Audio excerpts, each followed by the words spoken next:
So welcome everybody. It's 4 p.m.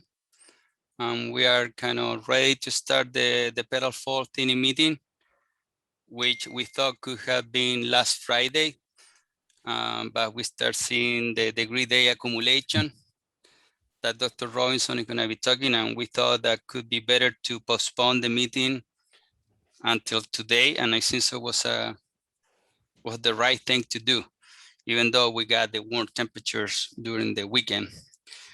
So to start this meeting, we want to thank Valent. And Valent USA is pleased to be a sponsor of today's meeting, and would like to remind you of a new product for apple, pear, and stone fruit growers. SenStar is Valent's new combination insecticide, bringing together the strength of Steam and Movento to control soft-bodied insects and apples, pears, and stone fruit like woody and rosy apple aphid, San Jose, and white peach scale. SenStar provides powerful activity against all life stages of target pests, including eggs. This product has dual systemic activity to control pests moving into new vegetative growth and also deliver fast translaminar movement to reach target insects that feed on the underside of leaves. Overall, SenStar provides highly selective active ingredients that effectively target insect pests and minimize disruption of beneficial species. If you have questions about SenStar or any other Valent product, please visit valent.com or contact Jim Wargo. And with that, I want to invite Professor Terence Robinson to start the presentation about Petal Fall and thinning meeting and recommendation. Terence, go ahead with your. Okay, thank you, Mario, and welcome everybody to this week's thinning discussion. Wow, it's been such an interesting bloom period that has spread out over a long period of time with cool temperatures. But we're finally past it, and now we're into more reasonable temperatures, which will be good for thinning. Today, we're going to focus on the second step in the precision chemical thinning flow chart, and that's the petal fall spray. I want to emphasize that beginning at this point in time, we rely heavily on the carbon balance model that's both on the NUA website and at the MaluSim website. And I'll talk about that in just a few minutes. But in addition, after this spray, we start to rely on the fruit growth rate model that Dwayne Green developed, and I want to just recognize him. I saw that he's on the call today and thank him for this effort. But that model will really help us understand what happened with our blossom thinning and our petal fall thinning. So with that small introduction, let me give first just a retrospective on blossom thinning in 2021. This was a difficult year because of the very cool temperatures. A few kings open, and then not enough kings open for a number of days.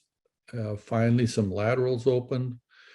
And on some trees, there was king still not open at the top of the tree, while at the lower part of the tree, we had the king and 3 laterals open, which isn't the exact model that the pollen tube growth model should rely on. That's based upon essentially enough kings opening quite quickly to start the clock and then spraying to try to eliminate those lateral blooms from being fertilized. It made it difficult to time the blossom sprays, and many people decided against it. Others persevered. Others went forward with an NAA spray instead of a caustic spray. So I understand people's hesitancy, and especially since there was very little bee flight for a long period of time, there's been a lot of concern about whether the kings were fertilized and whether they're really going to be the strongest fruit this year. I was talking with one consultant that has seen a lot of the laterals that seem stronger than the kings on several varieties. It's just a hair too early to really tell, but a couple of warm days will really give us an indication of where we're at as far as initial set. I'd like to review just what happened. This is a chart from Geneva showing that enough kings were open on the 5th of May. And then we started the clock. And you can see in the first part of the chart, this blue line rises very, very slowly because it was so cool. And we didn't get up to the 60% mark, which is kind of where I want to spray ATS, until 4 days later, after those kings were open on the 9th of May. But then we sprayed the first time, and then we started the clock again, and it was also a very flat line. It rose very slowly and went from the 9th to the 13th, another 4 days for the time of the second spray.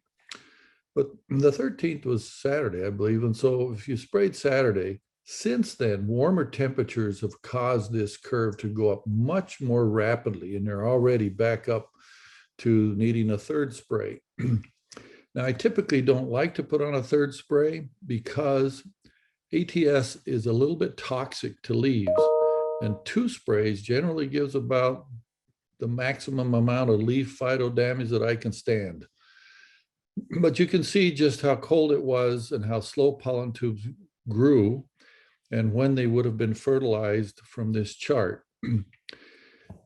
Now, unfortunately, the effects of those first and second sprays really won't be seen clearly until the end of this week. And it might be too late to really influence what we're going to do at petal fall. But that is to be expected. We usually want to go ahead with a petal fall spray, even if we've blossom thinned, because it's almost 100% of the cases we still need more thinning after a good blossom thinning program. But I want you to recognize that you won't be able to really see the impact of these blossom sprays until near the end of the week. Let's now shift to post-bloom thinning for 2021. Surprising and shocking to me is that in Western New York, we had little frost damage. There was a day in about a month ago where we were at tight cluster and we got down into the mid-20s, and some places south of 104 got down 24, 23. And I thought for sure there would be a lot of damage. But it looks like there was little frost damage. However, the big concern has been variable bloom. We have not had a consistently heavy bloom all across the area. It's been puzzling why some blocks that last year seemed like they had a reasonable crop load came back very light. Honeycrisp is a problem, Fuji's a problem, but even other more mainline processing varieties like Ida Red and Cortland often are light. Trying to figure out what happened last year and why that light bloom has been an enigma for me. I think I have an explanation, but I'm not sure it's right. We add to that variable bloom the long protracted bloom period with cool weather with very little bee flight. And that's given some people quite a bit of concern that fruit set of kings will be affected and we won't have a good crop of king flowers. Now, Geneva's slightly ahead of the rest of the industry, and it appears that in Geneva, we've got a fairly good set. But we need a couple more days to really see if those kings are growing or not. We've done some measurements, but it's hard to tell. And the way I like to diagnose this is to look at clusters where the flowers are basically horizontal. And when you start to see the stem curving up of the king, that's an indication that that flower is fertilized and is growing. It's still difficult for me to see that today, but in, I think, one more warm day, we'll be able to tell. So there's a lot of, still a lot of unknowns out there as we have this meeting about how we came through that very, very long, almost 2-week bloom period with very cool weather and little bee flight, except in the last few days. Nevertheless, a petal fall spray is essential to thinning program this year. And I want to just encourage everybody to gear up to apply a substantial petal fall thinning spray in the next few days, depending on where you live, how close you are to Lake Ontario or not. I assume that most of you will look carefully, but I encourage you to look carefully before putting on that petal fall spray about whether the kings are turning up in their stems and look like they're growing. So in blocks that have a relatively strong set of kings, we're going to need a full dose of either NA-7 or NAD-7 or Maxellin-7.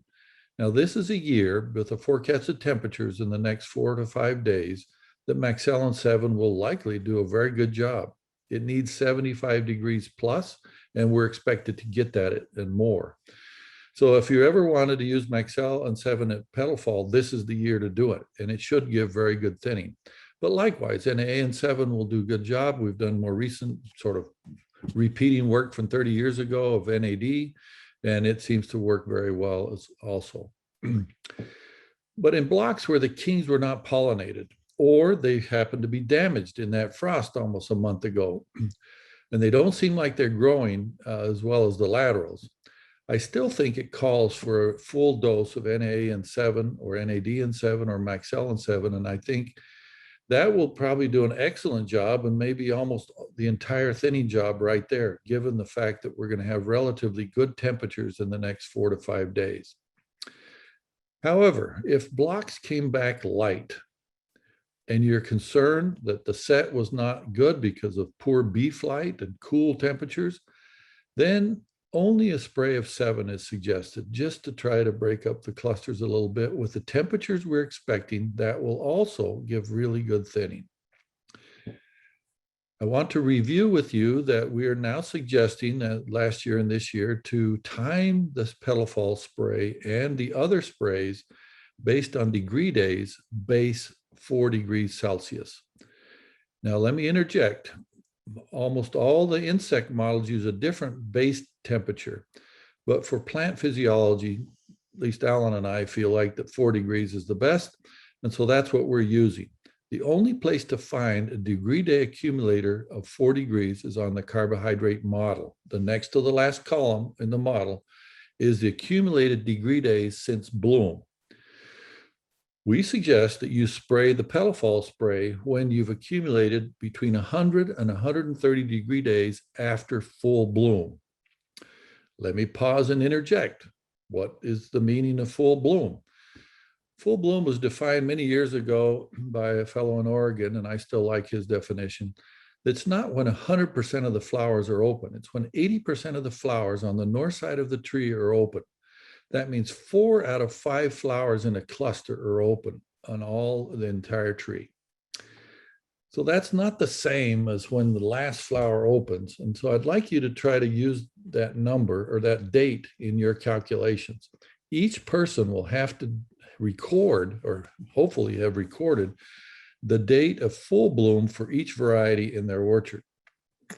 Then you plug that into the carbohydrate model, and it will then calculate from that day forward the number of degree days based on maximum and minimum temperatures. I'll show you in a minute where we are with this, but before I go to that slide, let me just review that we're then suggesting that the main thinning spray, the 10 to 12 millimeter spray, I like to call it the 12 millimeter now, should be when you've accumulated between 200 and 250 degree days. This is based on the 16-year study we did at Geneva over the years, which showed that that is the moment when we got the greatest thinning response, better than 150 degree days or better than 300 degree days. So at that period of time, 200 to 250 degree days, it's about a 3-day window, is when we get the maximum thinning effect. Now, if this year, and I don't expect this to be the case, but if this year we don't get any thinning from either the petal fall or the 12 millimeter spray, we can spray one last spray that we call a rescue thinning treatment somewhere between the 300 and 350 degree days, and that coincides generally with 16 to 18 millimeter fruit. So let me start with some suggestions for thinning at petal fall this year. I think the carbohydrate model is your friend. Use the carbohydrate model to pick the proper timing and the proper rate. Now, there's both a web-based version and a mobile phone app version. There are 2 web-based places you can find it. One is at the NUA site that Cornell runs. But the other one is at this MaluSim website that, well, I'm from Cornell, so basically we put it up. But it's also connected to the phone app version. I kind of like the MaluSim version, and would encourage you to download the phone app from MaluSim on the App Store. I do want to say this year that I've made some improvements to it, and that requires you to download a new version. So if you're using it on your phone, trash it, and then just download a new version of MaluSim, and it will have the improvements that we've added to it. The main benefit of the carbohydrate model is that it helps us avoid overthinning. And overthinning generally happens when we see carbohydrate deficits where the average, 7-day average, is less than -60. Those are very scary times to spray. And we generally tell you, don't spray, wait it out, wait a few days till things are not so much of a deficit. So that's the primary purpose of this. But in addition, it does give us guidance. It can give us guidance if the deficits are just moderate, say -10, -20, versus positive carbohydrate surplus, which is more difficult to thin in. And so with each level of carbohydrate deficit that's either we've just experienced the last 2 days and are expected to experience the next 4 days, we can get some indication about how difficult it or easy it will be to thin, and then we can adjust rates, or alternatively, wait, adjust timing, spray a different time. I want to emphasize over again that the things I've said the last few years, that the 16-year study we did show that no matter what year, hot temperatures, cool, at petal fall, all thinners have a moderate effect. None of them are extremely aggressive thinners at this time. The positive side of that statement is that they're very safe. There's very little risk of overthinning at petal fall. In all the years that we put on high doses at petal fall, we've never overthinned. Now, last year, 2020, was the ideal year to test what I've been saying, because at petal fall, we had temperatures in the 85 plus, and we did not overthin. In contrast, in the Hudson Valley, where that extreme heat hit at the 10 millimeter stage, they did get overthinning, because at the 10 to 12 millimeter stage, the thinners are much more aggressive. The fruit is much more sensitive. And so the same carbohydrate deficit then causes massive thinning. But at petal fall, a carbohydrate deficit is our friend. It helps us get some reasonable thinning out of the petal fall spray. Now, the carbohydrate model indicates there will be a significant deficit in the next few days, which in my opinion is wonderful and should give us relatively good thinning. It's just a wonderful thing that we're going to go through.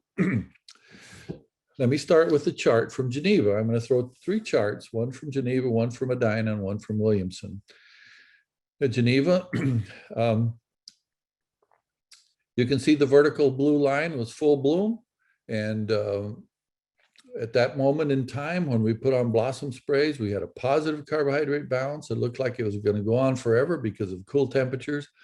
But the return of warm temperatures has moved this line negative. And so the blue line is sort of an arbitrary line that if it's above that, it's probably going to be mild thinning. If it's below that, it's probably going to be good thinning. So when we look at where we are today, the vertical little dash line is the 15th, where my cursor is the 16th, and today's the 17th. We're below the line, indicating if you spray today, you would probably get really good thinning. However, the fruits are still quite small, which I'll show in a moment. And so we generally say, wait till the fruits get to between 5 and 6. And that really starts at the end of the day today. We're getting close to 5. Let's say it starts today, and then it goes for the next 3 days. So the window for Geneva starts today, and we would say you have until Wednesday to get on your petal fall thinning spray. If you look at the table in the bottom of this slide is the table for Geneva, and it's showing that the 7-day weighted average for Saturday was -16, but then on Sunday it warmed up and got down to -30, and the color of these boxes changes, and it's correlated with this box of colors up here. If the color of the cells is blue, it means you'll probably get little or no thinning, very mild. But if it's green, you'll get good thinning. We start to get a little concerned when it turns to this pink or color. And if it ever turns red, I would suggest you not spray. But right now we're looking at today, all green, and we could thin. It's temperatures today, tomorrow, the next day will be in the mid 70s. By the 19th, we get up to an 80 degrees, and then it's a little bit of a caution. And if you look in the last column, these are my recommendations. And so I also have red, yellow, and green here. So you can see in the previous days, it's all been green, meaning there's little risk of overthinning. But when you get down here to this on the 19th, if that temperature really occurs and we get this sort of sunlight level, it could potentially give too much thinning. And so I use a caution, a yellow line. And I'm recommending that if you sprayed on that day at Geneva, you would reduce rates by just a little bit, 15%. Now, unfortunately, we don't have good forecasts beyond that. So you have to run the model every day because it won't give me the next few days because it averages 2 days prior to today and 4 days after today. I want to mention that this is a weighted average. And in the notes of this on NUA, it will explain how I calculate that average, but it's not just a straight average. If you try to calculate the average on your own, you won't get the same number. I also want to point out this next to the last column, which is new last year, and I reemphasize it again this year, which is the degree day accumulation. So it shows us that Geneva got to 100 degree days since bloom today. So that's why up here in the chart, I drew the petal fall thinning window starting today. And we're just there on fruit size. We're about 5 millimeters. And it will go for the next several days until we get up to about 130 degree days. It's only about 3 days long. So Tuesday, Wednesday, or Monday, Tuesday, and Wednesday are the days for Geneva to put on the petal fall spray. I'll just draw your attention quickly that at Geneva, we expect to get to the 200 degree day mark is when we would think about a regular 10 millimeter spray sometime around May 23rd. I want to contrast Geneva though a little bit with, well, let me first just say these are fruit sizes that Luis, my postdoc, measured today at Geneva on different varieties, about 40 fruits. It's a little bit odd. And I want to talk about the oddness of this. In most typical years, Sweet Tango blossoms early, and it generally is a larger fruit size at this point in time. But its physiology responded to the cool temperatures by holding it back. And so it's the same as Gala and Honeycrisp. In contrast, Fuji, because it responds to temperatures differently, it responded to those cool temperatures basically from pink or Thai cluster on all the way through bloom, that it got ahead of the other varieties and bloomed earlier. And so our Aztec Fujis are essentially right at 5 millimeters today. And we could spray them tomorrow for the petal fall timing. I'd like to contrast what's going on at Geneva with, let's use Williamson. This is right on 104. It's not right on Lake Road, but on 104. And it shows the same chart up here that full bloom is later. And this particular block, Mario sent me the data for Mark Hermanet's block just north of 104. And we put the full bloom date at May 12th. And at that moment in time, the carbohydrate balance was positive. But since May 12th, it's been slowly declining. And on May the 17th, which is today, it's now negative, somewhere around minus 23. And it's predicted to continue negative, getting down close to minus 45 over the next couple of days. But because Williamson is a little behind Geneva in accumulating degree days, let's look down at this next to the last column. We won't get to the 100 mark until sometime late in the day on the 20th to the 21st. So that means that the window for petal fall thinning at this particular place near Williamson is a little bit later than at Geneva. So it started in Geneva on Wednesday, or on Monday, but it won't start there until Wednesday. So in that part of Wayne County, Wednesday probably through Friday would be the time to spray. Now, if you're right on the lake, it'll be even later. So you'll have to run the carbohydrate model for that moment in time, because right now we don't even see what we're going to get for deficits for that period when we get to 100-degree days up in Williamson.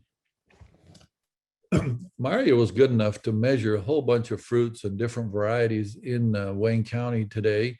And he has both inland and lake sites. And let's just look a little bit of these. This is some Kings, a random sample of so many per block. But Fuji, as I said, bloomed earlier. And so it's the biggest. It's already at the 5 to 6 size. Ruby Frost is another one that bloomed early. Now, Crispin always jumps up quick, and they're relatively big and are ready to be sprayed. Cortlands, if you have the bloom, because a lot of Cortland blocks are off, they're also big. Ida Red always jumps up because it blooms early, and so it's ready to be sprayed. But many of the other varieties are still not there yet. Snapdragon, Gala, Honeycrisp down here, another Gala block, another Honeycrisp, Gala Young, they're still 4 millimeters.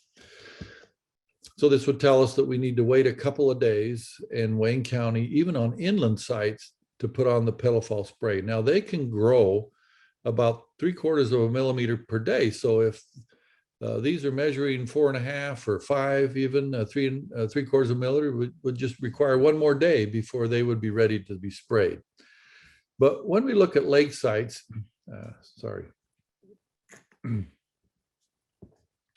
then we have almost everything down at the 4 to 5, just basically as they come into petal fall, they're 4 to 5 millimeters. And so even some of these other varieties are still relatively small. So the lake sites will be even a few more days down the road. I'd like to contrast that with one site in Orleans County, which is Medina, which is the Route 31 area. I picked this one because I'm sure the lake sites in Orleans County are similar to the lake sites in Wayne County, but Medina is sort of in between where Geneva is and where Williamson is. And you can see that bloom there was a little bit earlier on the 6th of May, and it was a period of when there was positive carbohydrate balance. But then since about the 10th of May, it's been going down and crossed 0 on the 13th. And then if we're over here on the 17th, it's a negative balance getting close to -50, just like Wayne County and just like Geneva. But because they've had a little bit more heat than Williamson, their petal fall thinning window starts a little bit earlier. Instead of the 17th, like at Geneva, it starts on the 19th. So their window would open on the 19th and then close somewhere around the 21st. When we look at fruit sizes in Orleans County, this came also from Liz T and probably Janet, I'm not sure who all measured them. But we can see that inland sites are already at 5 millimeters for Honeycrisp, and Gala just slightly behind, but Fuji's right at 5 millimeters. And a couple of lake sites are at 5 millimeters. And you can see, look down through this list, a few of the lake sites are smaller at 4 millimeters, but from fruit size, it's not that far off thinning in Orleans and Niagara County. Nevertheless, I think that the best thinning response is to time it on degree days, as we talked about earlier. Let me cover briefly some of the options for sprays at this timing. Now, again, I emphasize they should be 5 to 6 millimeters or somewhere between this 100 and 130 degree days, base 4 degrees C. The mildest and most common strategy is just to throw some 7 in your petal fall insect and disease spray and get a little bit of thinning. This year, because of the temperatures, that alone will give some modest thinning. Now, to make it much more potent would be to put some oil with it. However, oil has its own problems in that if you spray Captan around this timing, you get problems with Captan uptake. So in most cases, we just can't seem to figure out how to mix oil into the spray programs. As a consequence, we have favored much more the combinations of 7 with one of the other growth regulators, either NAA or Maxell. Amanthin also works well. It's a very safe thinner. This year, I would tend to prefer to put some 7 with Amanthin or 7 with NAA or 7 with Maxell to get a little more thinning, because I think it'll be great temperatures and carbohydrate status for thinning. In most years, NAA and 7 seems to work the best, especially if temperatures aren't above 75. If they're below 75, Maxell just doesn't work very well. But this is the 1 year where Maxell and 7 will work relatively well because we'll have temperatures above 75. Unless possibly you're right on Lake Ontario and the wind's blowing off the lake, then you never get 75 degrees. Now, the last combination is one that we've worked on and tested a number of years, and that is for those people who eliminate, for marketing purposes, carbaryl or 7 from their spray program. If you want to market carbaryl-free fruit, then you can't use it for thinning. But we found that mixing NAA and Maxell gives us almost the same response. The NAA can substitute for 7 with the Maxell and vice versa. So if you're in the program of, well, I'm not going to mention the trade names, but a person that wants to do a carbaryl-free program, Maxell and 7 will work great for you this year. Let me continue on with some suggestions. So based on degree days, it looks like the best window to spray for Geneva started today and will end on Wednesday. So Monday, Tuesday, or Wednesday. But for those areas, Route 31-ish, south of 104, sort of what we call inland sites in Orleans County, Niagara County, and even Wayne County, it looks like Tuesday through Friday, maybe Wednesday through Friday, if depending on how close you are to Lake Ontario. But for those people that are closer to the lake, the window probably won't open until Friday. So then you're going to look at Friday, Saturday, and Sunday for your petal fall spray. Now, these warm temperatures are going to take the petals off pretty quick. And I think things have progressed a lot with how many petals are coming off today. But don't worry about whether there's still a few petals hanging on. Get your bees out and then spray based on this degree day accumulation when you're somewhere between 100 and 130 degree days after full bloom. My suggestions are that since the temperatures are going to be in the upper 70s for most of the fruit growing area, that generally is giving us an average carbohydrate balance of -30 to -50. This will be a perfect year for petal fall thinning. It'll give us great thinning. But don't back down on the rates. Now, hopefully by the time you put out these petal fall sprays, you'll be able to see which fruits are growing, because you still have a couple of days. But I'm suggesting you use full normal rates, not more than normal, but just full normal rates. And for me, for varieties that are hard to thin, Honeycrisp, Gala, Snapdragon, that are mature, that's 3 ounces of NAA per 100 and a pint of 7, or basically 7.5 parts per million of NAA. For easier to thin varieties like Macintosh, 5 parts per million of NAA and a pint of 7 does a great job on this kind of year.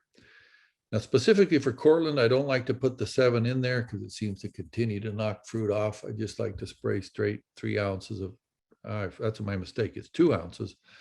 I forgot to change that one from the Hudson Valley talk. It's 5 parts per million of NA or 2 ounces. I also would add, as I said several times now, Maxell will do a great job this year because temperatures are above 75. At this timing, I generally use, for hard to thin varieties, 64 ounces per 100 tree row volume dilute and 48 ounces of Maxell for easy to thin varieties. So remember those 2 numbers. I forgot to put them in there. Because of the relatively warm temperatures, if you blossom thinned and you timed it well with the pollen tube growth model, and then we get great thinning out of this petal fall spray, it's possible you'll be done thinning. But it's probably not likely. But that would certainly be a wonderful outcome if we can get the 2 bloom sprays on of ATS at the right time, and then this wonderful weather at petal fall, and basically be done with our thinning. But probably we won't get enough. And we'll have to determine that by measuring fruits. But just looking forward with the forecast, it looks like that for Geneva, we're going to reach the 200 degree days around Sunday, Monday. So the window for Geneva for the basic main thinning 10 millimeter to 12 millimeter spray will probably open up Sunday and probably close on Wednesday of next week. Closer to Lake Ontario, it'll probably open up Tuesday or Wednesday of next week. And so just kind of gear up for thinking about that. Now, that just takes me back to this chart I pulled off of the Geneva carbohydrate model, just to highlight that it says on May the 23rd, we'll be at 208 degree days. It doesn't tell me a thinning recommendation yet because I have to get closer to that But if you run the model on Sunday again, it'll give you a thinning recommendation based upon what kind of deficits we're looking at. Now we can predict the daily deficits based on these temperatures in the low 80s and nighttime temperatures in the 60s. Now I want to emphasize this. Whenever nighttime temperatures are above 60, you get tremendous thinning. And yet with that daytime temperatures above 80, this could be dangerous territory at the 10 millimeter stage. Now, I don't know what the next few days will be, but those are ones where we would be cautious with high rates because the deficits, the daily deficits are way below minus 60. And I think that the average is going to be below minus 60.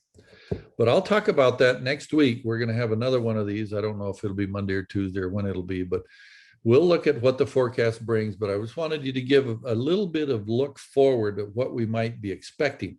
Because if you skip the petal fall spray, you might be stuck with doing all of your thinning in a really risky period of time. Now, it's critical that we assess what's happened so far. Those of you that did blossom thinning and now are going to do petal fall thinning, if you don't measure fruits, you could be in a world of trouble because possibly you've got almost all the thinning you need. And then if you spray next week under heat and big carbohydrate deficits, you could get over thinning. So I really encourage you to measure some fruits. Our recommendation is to tag 15 spurs on 5 trees. On those 5 trees, you have to count the total number of flowers that you start with, but then you only have to measure fruits on those 15 spurs. Now, this is a new little twist on there that Dwayne has suggested for many years, but I just went ahead and did it. And that is to time the measurements based on degree days. Now, my estimation is we should measure the first diameter measurements about 50 degree days after the spray, and then remeasure about 120 degree days after that spray so that we can have the proper interval between those two to get a good estimate of how much thinning occurred. I'm going to talk about those two numbers a little more in detail. But let me just add at the moment, the phone app version of this fruit growth rate model that Dwayne developed, which is called Malusim, and Pollyanna is the one who really pushed it forward into this phone app, is really cool. It's easy to use. And so I would recommend that you use it. You can go out in the field with your phone and by voice enter the data, or you can type it in and measure out in the field with your phone. And then the Malusim model will calculate automatically for you. If you measure fewer than the 375 fruits, it will still calculate. If you measure 1 tree, it will still calculate. Now, our recommendation is 5 trees, 15 spurs on each tree and every fruit in those 15 spurs. Excuse me. But even if you do a lesser job, it will still give you a little bit of an idea of what's happened. Now, the reason I suggest you use the Malusim phone app version or the Malusim website version is I've included some error detection protocols in the 2021 version. I've always struggled whenever I look at data from growers that I find errors, and that leads to the wrong answer. It sometimes leads growers to believe they've got all the thinning done when it's not. But with these error detection protocols in the phone app and the Malusim app, they'll find 98% of all the errors you might make, and they won't give you the wrong answer. So I really encourage you to do that. If you are willing to do that, I'm willing to help as well. And so if you measure on those 2 timings, 50 degrees after petal fall application and 120 days after the petal fall application, and you use the Malusim phone app or the web version, I will look at and you send me an email when you take the second measurement, I will look at it and I'll give you my own personal interpretation and suggestion. Let me go back to this chart from Geneva. Let's suppose that I sprayed today on May 17th, because we just entered this window of 100 degree days. Fruits are about 5 millimeters. I would want to wait 50 degree days to go measure my first measurement. So that means that I would go out on May the 20th. That's only 4 days after the first measurement for when the spray happened. On cool years, it might be 6 days. On very hot years, it might only be 3 days. But by timing it on degree days, going from 100 to the 150 mark, then I get a more precise timing to make the first measurement.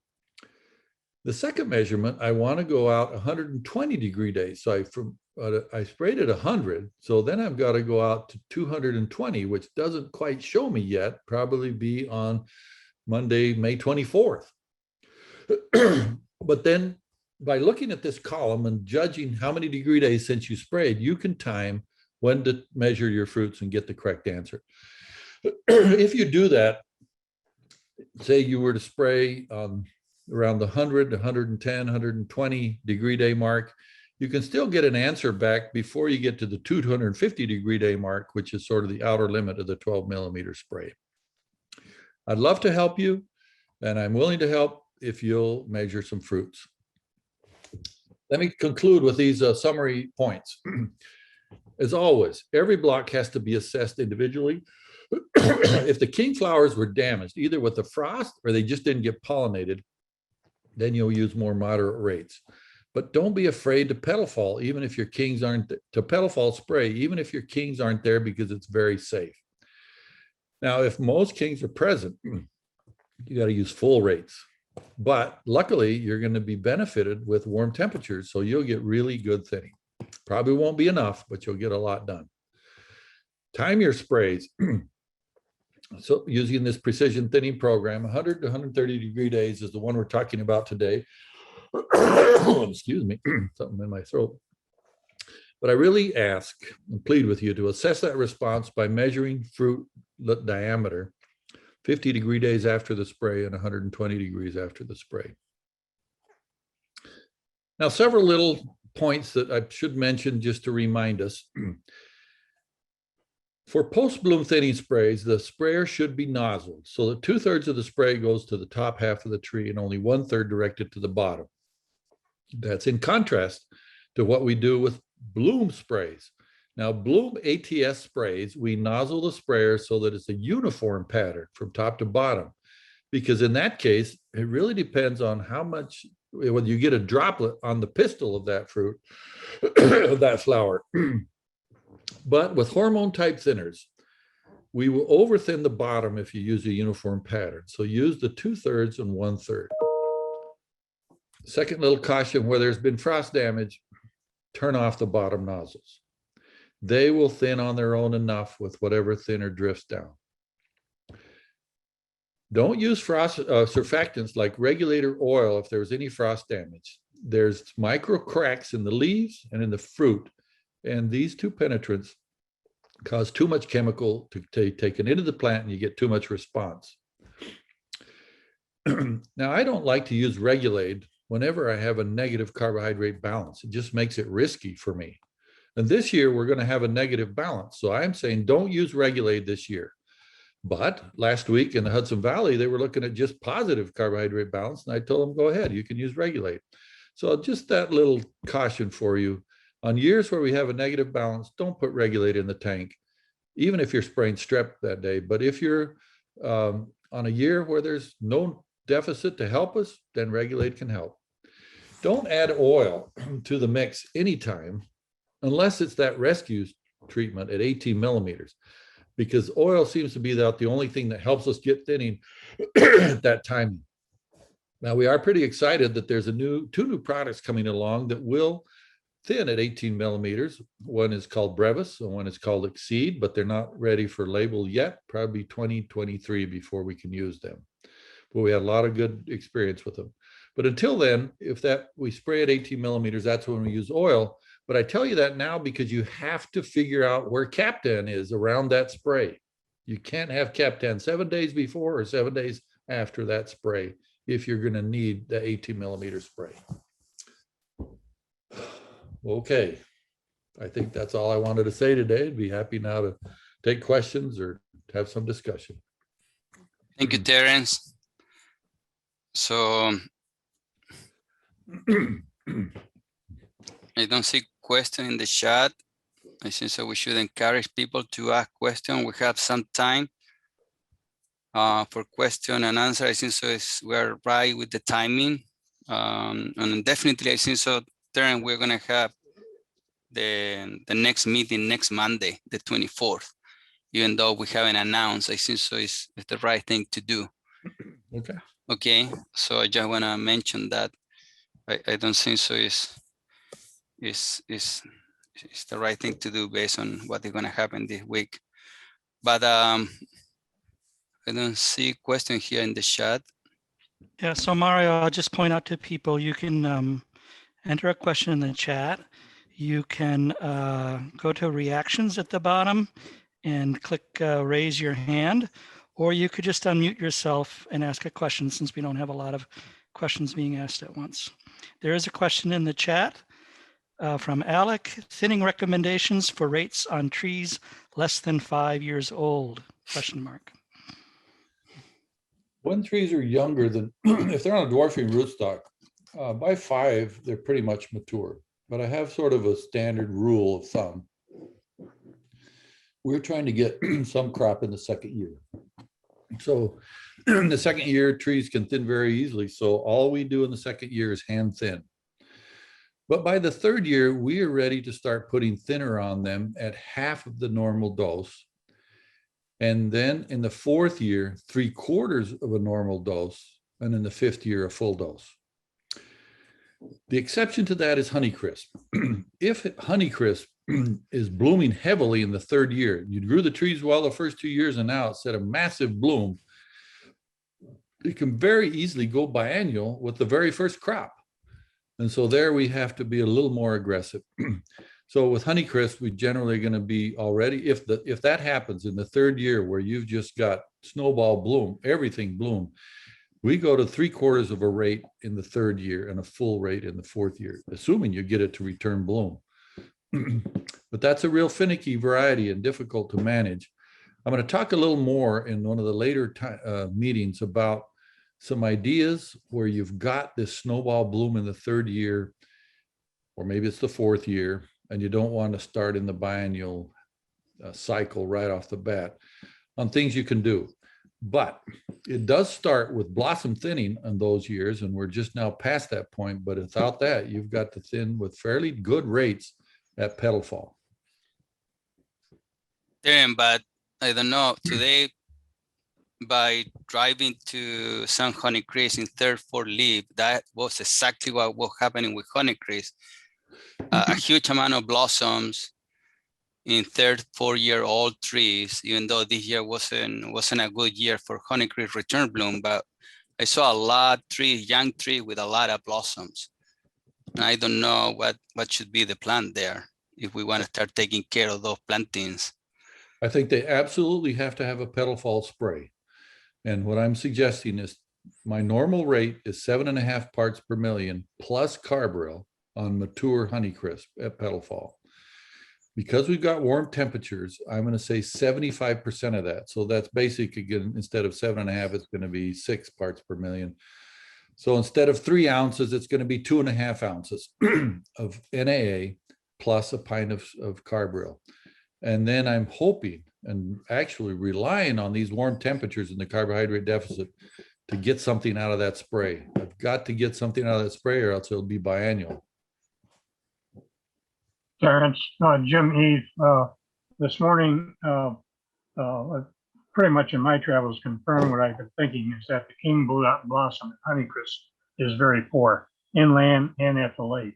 Inland, I could see where the kings were aborting and falling off the tree. Inland, they're very undersized compared to the lateral. Some of the laterals were, half again, 75% more stem length. In other words, they're growing very well. And I see that pretty consistently inland and at the lake, but just a little different ages. Yeah, thanks, Jim. That's really helpful.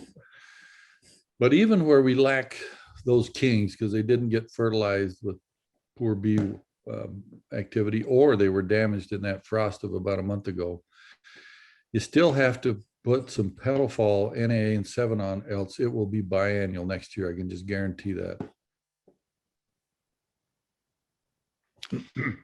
Mario, there's another question in the chat.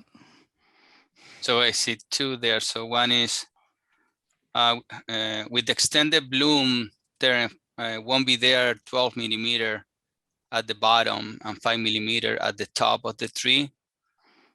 What then? I don't know if you can see there. Yeah.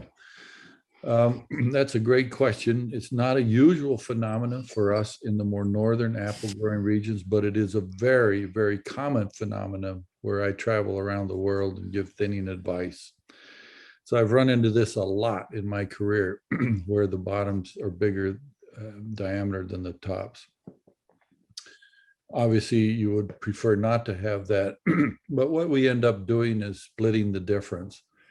I think that what you said there, Roger, is a little bit of an extreme, and you'll see that the warm temperatures this year are going to make them sort of catch up to each other and not be so different when you get to 12 millimeters. But what we end up doing is letting the ones in the bottom, which then easier, go to closer to 14 millimeters, and maybe the ones in the top are now 9 millimeters and spray then.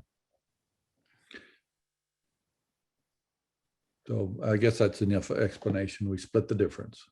More questions? I don't know.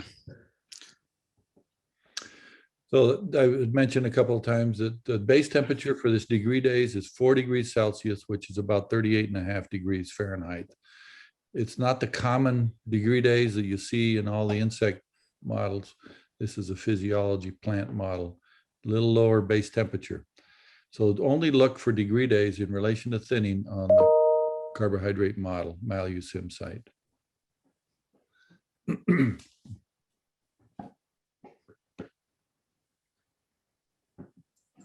question in the chat? I don't see there. There any explanation? I don't know until we have somebody, any explanation about the low return bloom across multiple cultivar, honeycrisp, something that you could share? But nobody would ask me that. My explanation, which is maybe partially right, maybe not, is that generally last year we had a snowball bloom on most honeycrisp blocks, not all, but we had the whole state was sort of on for honeycrisp. And even though people tried to thin well, we still were carrying a lot of seeds on those trees. And so the general gibberellin level inside the tree was still relatively high. But we had dry weather that started about May 25th. If you remember last year, it was very late. And so we only got into bloom around May 20th, 5th. And right then as we went into this dry period. And the drought combined with high gibberellin levels meant that those buds that would normally turn floral buds stopped growing, but didn't turn floral. Now, I'll just show with my fingers that on a tree, when you look at the tree, and Alan and I did this a number of years, you count every single growing point on the tree. There's about 80% of those growing points are little short bore shoots, and they stop growing right around full bloom or a week after full bloom at petal fall.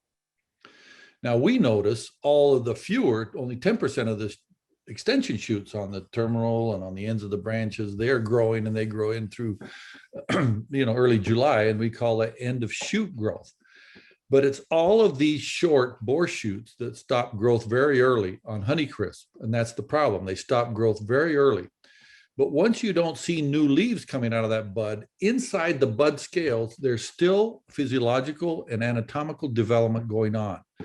The meristem has to convert to a floral bud, and you have to start to produce the lateral flowers and the king flower. My theory is that the drought right at that time last year, when we had relatively high numbers of seeds with a lot of GA, caused those buds to essentially stop growing because of the drought. And then it didn't allow them to go floral because of the GA levels in the tree. Now, I'd love for any other physiologist to help or differently, but that's really how I explain it. Now, that argues that we somehow have to get the seed numbers on honeycrisp down, and on other varieties too, it looks like, because why would Ida Red be light in a lot of places? But the fact that it bloomed so heavily last year and we had a lot of seeds connected with drought at the wrong time gave us this situation. Yeah, so made me wonder this morning when I was driving. It was so many new plantings that I didn't think that I saw the bloom that I saw this morning, and still ruby frost was blooming.